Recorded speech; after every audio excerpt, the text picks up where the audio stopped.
Praise the Lord. Good morning to you all.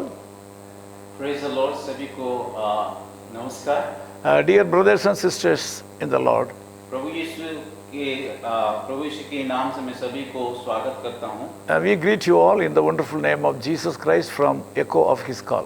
Eco office की तरफ से मैं सभी को प्रभु यीशु के नाम से नमस्कार ज्ञापन करता हूँ. Thank you so much for praying for our monthly magazine Echo of His Call, Nehemiah Bible College and our school and churches.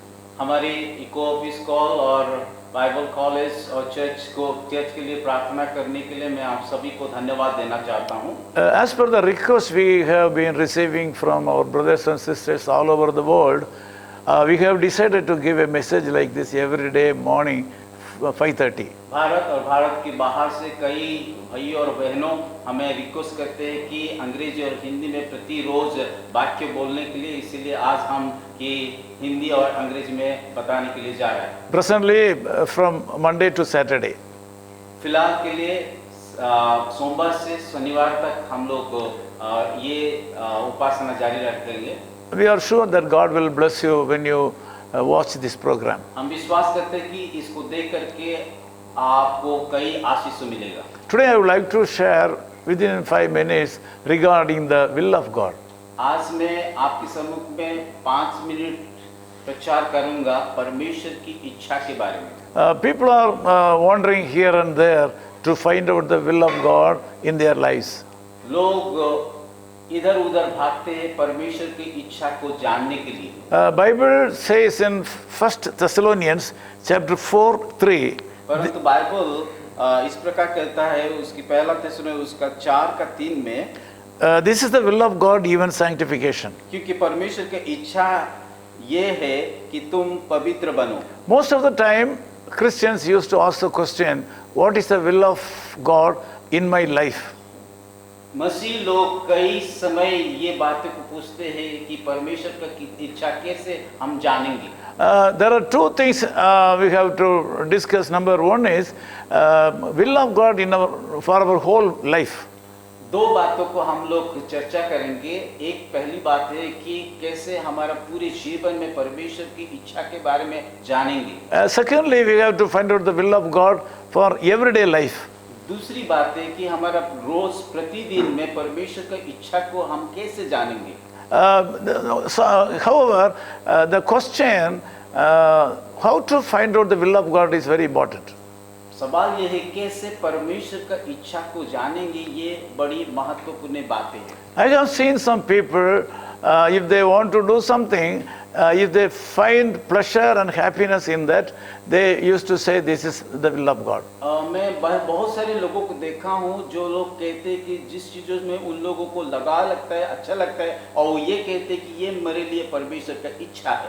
Whatever the ways they do things, if they find pleasure in that, they think that it is the will of God. चाहे जो भी कुछ करे उन कामों के द्वारा उन लोगों को अच्छा लगता है, वो सोचते हैं कि ये परमेश्वर का इच्छा उन लोगों के जीवन में है. That will lead sometimes in failure. और कभी-कभी ये चीजों कि हमारे जीवन में विफलता लाता है. I will quickly tell you two things to find out the will of God in your doings. मैं दो बातों को अभी बताना चाहता हूँ जिसके द्वारा आप लोग परमेश्वर का इच्छा को जान पाएं. First condition is seek ye first the kingdom of God and His righteousness, and all these things will be added unto you. पहली बात है कि यहाँ पे इस प्रकार लिखा गया है मत्ती उसका 6:33 में कि पहले उसके राज्य और धार्मिकता खोज करो, उसके बाद तुम्हें सारा चीज दिया जाएगा. Matthew chapter 6:33 says, seek ye first the kingdom of God and His righteousness. वहाँ पे मत्ती उसका 6:33 में यही बातें को लिखा गया कि उसकी धार्मिकता की खोज करो. Secondly, as we are read here, 1 Thessalonians 4:3, this is the will of God, even sanctification. दूसरी बातें हम पाते हैं पहला थिस्सलुनीके उसका 4:3 में, क्योंकि परमेश्वर की ये इच्छा है कि तुम पवित्र बनो. So secondly, we have to be sanctified. दूसरी बात है कि हमें पवित्र बनना है. First thing is seeking the kingdom of God and His righteousness. पहला उसकी राज्य और धार्मिकता का खोज करना. Second is sanctification. दूसरी बात है कि पवित्र होना. You know the world is under wickedness. हम जानते हैं कि इस दुनिया की पाप में डूबे हैं. It is under great sin. ये दुनिया या संसार का लोग पाप में डूबे हैं, But God is willing to separate some people for Him and bless them in a special way. परंतु परमेश्वर उसके कामों के लिए उन लोगों को अलग करके उनको आशीष करना चाहते हैं। He separate them and sanctify them and keep them for Him. परमेश्वर उन लोगों को अलग करके उनकी कामों में इस्तेमाल करने के लिए चाहता है। He will certainly bless those people come into this fold. जो लोग कि अपने आप को पवित्र बनाते हैं उन लोगों को परमेश्वर आशीष देंगे। There is no need for waiting upon the Lord to know the will of God. Just we have to do first seek the kingdom of God. हमें जरूरी नहीं कि परमेश्वर के सम्मुख में जा करके इसकी इच्छा जानने के लिए इंतजार करना है, पर हमें परमेश्वर की इच्छा जान करके आगे बढ़ना है। Secondly, I told you sanctification. दूसरी बात ये है कि अपने आप को पवित्र करना। So most of the time when we plan for great things in our lives, like our marriage matter or purchasing a property or education or job, anything else, we won't bother about finding out the will of God. जब हमारे शादी की बातें आता है, किसी चीजों को खरीदना, ये सारे बातों में हम लोग परमेश्वर का इच्छा को नहीं ढूंढते। So we have to be very careful in taking decision in the important points of our life. हमें कि सतर्क रहना है जब भी हम कुछ की बातों को निर्णय लेते हैं। If we have faithfulness and sanctified life, God will bless our endeavors. परमेश्वर के सम्मुख में हम जब विश्वास रहते हैं और उसके पीछे चलते हैं, परमेश्वर हमारा कोशिश को जरूर आशीष करेंगे। This may be very difficult for ordinary people. ये बातें साधारण लोगों के लिए कठिन होगा, This is very easy for the people, those who are living in Christ. परंतु जो लोग प्रभु में हैं, प्रभु में जीते हैं, उन लोगों के लिए काफी आसान रहेगा। So before you take a decision, you must find out whether that matter or plan will give first preference to God. जब भी हम कुछ भी निर्णय लेते हैं, उस निर्णय में परमेश्वर को पहला स्थान देना चाहिए। If you take a project or a plan in your life, if you feel that it will not work out for the expansion of the kingdom of God, you are not supposed to enter into it. अगर हम किसी कामों को करने के लिए तैयार रहते हैं, पर हम जानते हैं कि बाद में ये परमेश्वर का इच्छा नहीं है, तो उसमें हम लोग अलग रहना चाहिए। God says here, 3 John chapter 1-2, you may prosper in all things and be in health, just as your soul prospers. पहला यूहन्ना उसकी 3री अध्याय में लिखा गया है कि तुम हर बातों में कामयाब होंगे। You must understand that material blessing and heavenly blessings will go together.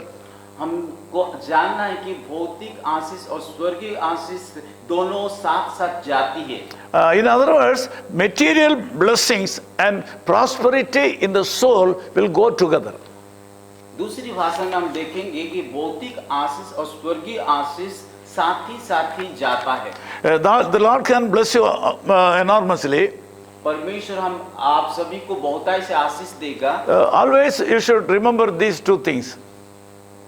जब हम ये दोनों बातों को स्मरण रखते हैं, When you plan for something and to think that you should know the will of God, don't seek any professional prophets or anybody. जब हम कुछ कामों को करना चाहते हैं और आप अपनी जीवन के बारे में परमेश्वर की इच्छा को जानना चाहते हैं, किसी दूसरे के पास या किसी भविष्यवक्ता के पास जा करके कि परमेश्वर का इच्छा हमारे जीवन में क्या रखा है, उसको जाके पूछना जरूरी नहीं है। You kneel down personally before God. हमें परमेश्वर के सम्मुख में घुटने टेक करके प्रार्थना करना चाहिए। And consider two things. दो बातें को हमें ध्यान रखना है। Will it give opportunity for the expansion of the kingdom of God as Matthew 6:33? जैसे कि हम जो भी काम करने के लिए जा रहा है, तो उसकी द्वारा परमेश्वर का महिमा होगा क्या, जैसे कि मत्ती उसका 6:33 में लिखा गया है। Number 2 is you should find out whether any sinful activities or wickedness is inside that project plan. हमें दूसरी बातों को ध्यान लगाना है कि जो भी हम काम करने के लिए जा रहा है उसमें कोई पाप है या नहीं है। If you are comfortable in two things, in these two things, अगर हम ये दोनों बातों में कि कंफर्टेबल है, you can go ahead.